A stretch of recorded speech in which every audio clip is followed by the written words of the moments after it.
Here's my red warty thing. It's huge. It hasn't, well, it's starting to turn red or orange or whatever color they turn.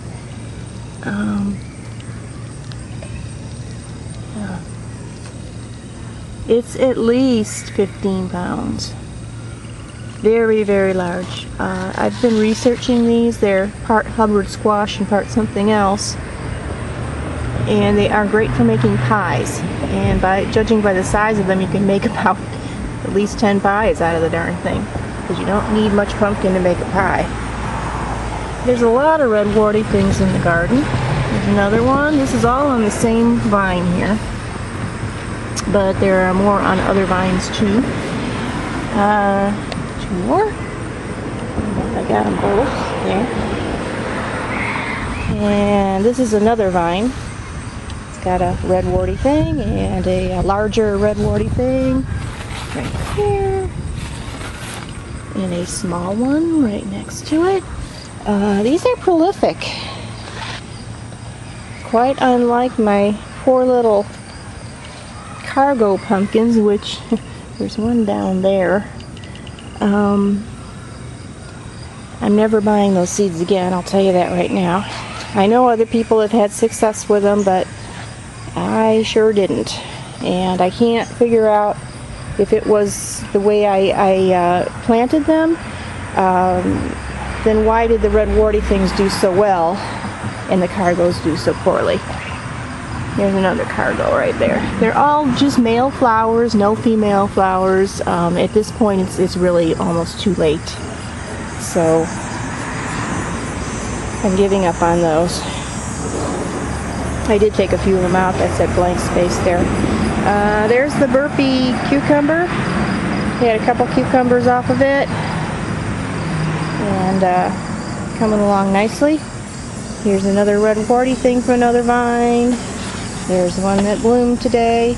I'm not one of these people who messes with the blossoms. I understand a lot of people do, but we have plenty of bees here. They do a good job. So I don't mess with their job. Here's another red warty thing on another vine. And here's my field pumpkins that came up by themselves. I had two in the garage, which I'll show you. And here's another one on the way. They're a good 10 pounds. Nice little pumpkin. There's another one right there if I'm getting it on the camera. Yeah, okay.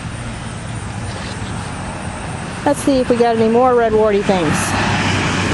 There's one. I think I might have shown you that one though. Let's see. Come on.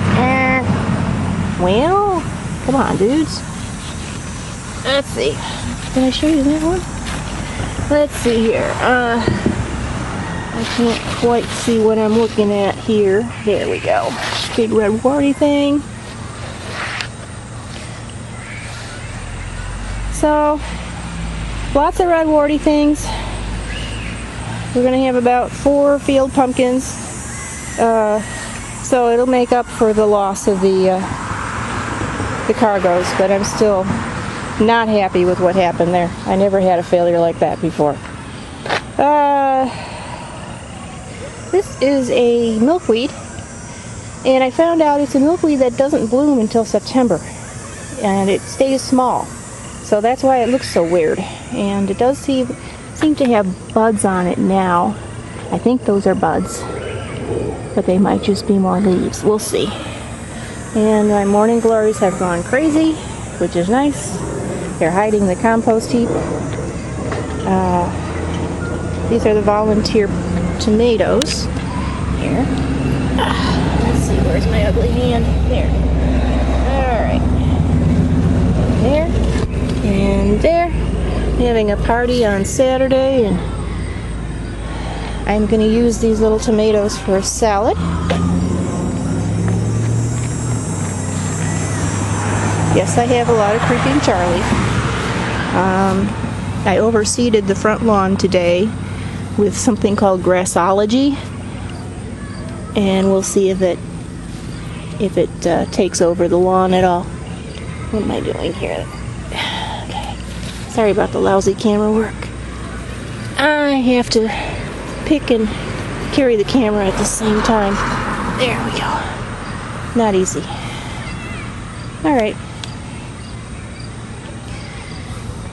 Oh, here we go. Another one. I don't have enough hand space left, so I'll leave that there for a moment. Hope I don't forget it. Oh, there's even more. Yikes.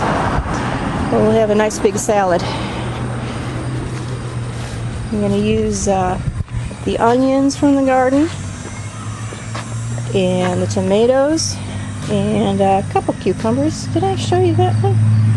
I think I did. That's a red warty thing. And there's our onions that I will pick this week, and then I'll dump the soil out in the pumpkin garden.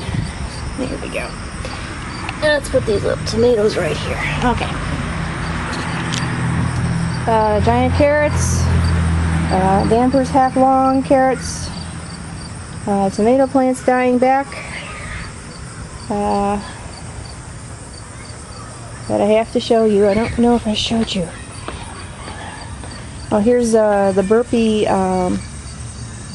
green pepper, which is doing quite well. Am I showing you a pepper? Yes, I am. And we're also going to have some tame jalapenos, or tam jalapenos, or whatever you want to call them, which I didn't expect. I didn't think they'd produce because I planted them so late, but gosh darn, they're doing pretty well. Okay, this is what I wanted to show you. This is a Black Beauty tomato that I grew from seed. Yay.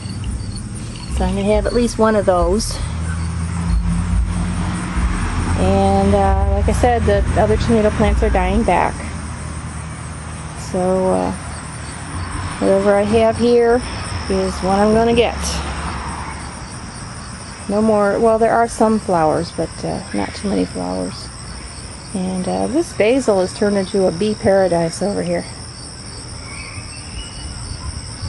I'm going to use that in my salad too if I can reach around the bees. Let's see what else we got.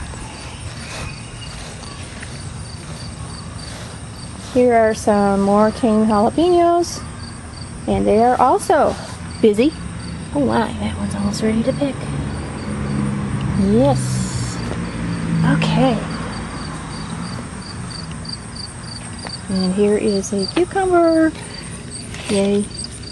I'll use that in my salad. Yeah. There are a few of those round cucumbers. Those are rather nice. They're fuzzy. You have to wash the fuzz off. But they taste good.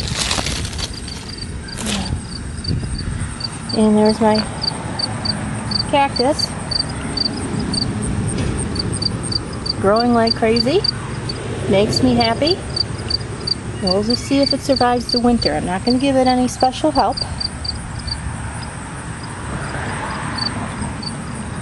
Okay. And here is... oh good, there's another bud. Yay. This is Earth Angel, which has become my very favorite rose in the whole world. I will try to remember to put some pictures of the blossom that I took in from the garden. It had three little blooms around it, three little buds, and they all got eaten by rabbits except that one blossom. And it was beautiful. It lasted for a long time in the vase too.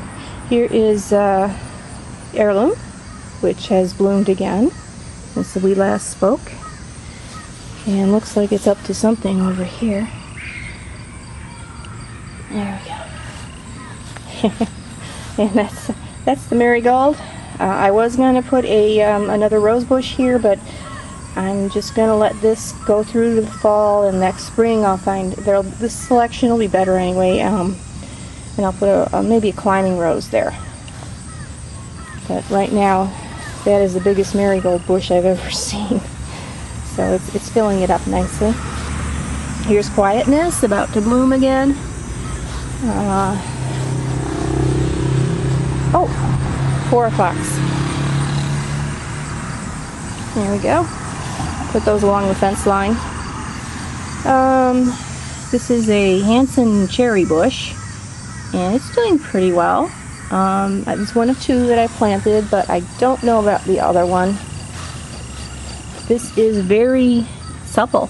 It's not dried out, and I did cut it back, and where I cut it was green, so it's still alive, but it's been sitting there like that all summer. So what I'm going to do is leave it in the ground until next spring.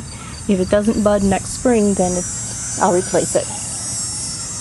Okay, let's see what else we got. There's a white lavender that I don't know if I showed you before. Just found that one. And here is Mary Rose, getting big, which is great. That's what I wanted. Okay, and here's some of my my overseeding. That is with something called grassology.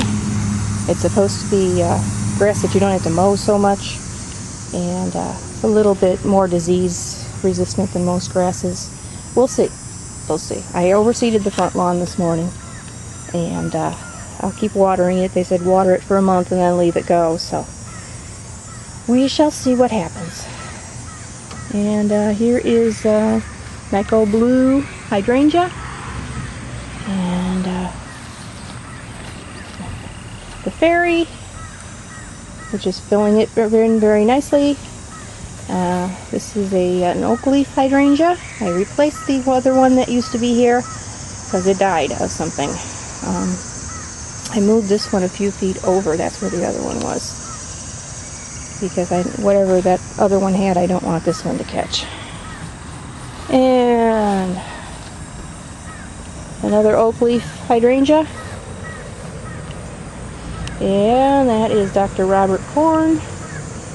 And wow, boy, I overseeded there, didn't I? I'm gonna have to come out here with a rake. There's another Nico Blue hydrangea, and those are my rhododendrons, which are not doing really well right now. Kind of having leaf problems, but I think they'll be okay. Blueberry bush, cranberry bush, blueberry bush, cranberry bush. This one is both sprouting and dying back, so I'm not sure what it's up to. At least it didn't die right away like the other one did. And here is my pink lemonade blueberry bush. And there's bird feeder. I also have a hummingbird feeder, which I'm going to have to refill today because it's disgusting. Haven't seen the hummingbird in a long time though. Oops, I won't go over there until evening because there's singing things hanging around it. And here is Harry. Harry's got a lot of leaves, and Harry is growing like mad. So he might even be a foot tall by the end of the season. I think he already is a foot tall. So if he keeps growing this well next year, in a few years maybe I can take all the protection off. Right now he's a little bit susceptible to rabbits. In the winter he's supposed to be susceptible to deer. So I'm going to have to protect him somehow. Oh, my battery's running down. How about that? Yeah, that is Mary Rose about to bloom again. Excuse me. Allergies have been bad all summer.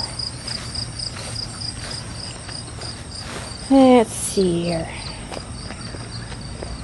We have one more thing to show you, and I think the battery's going to be dead. And you're probably going, yay! She's not going on for a half hour this time. Let's see. Now, here are my sunflowers. These are not Russian mammoth. I have never seen Russian mammoth that color and with that many blossoms. So I'm not sure. This is a little different color, but it's not a Russian mammoth. These are fancy schmancies. They grew a lot bigger than they're supposed to. It's supposed to be about 6 feet tall, about 8 feet tall. And those are shorter ones right there. They haven't bloomed yet, but they're fancy schmancy ones. These are Russian mammoths. There's only one blossom at the top, and they are about 9 feet tall. Well, the one is. The other one's about 7 feet tall. So hopefully they will catch up and bloom. So my battery's dead. So that's all for this week, and I'll talk to you next time.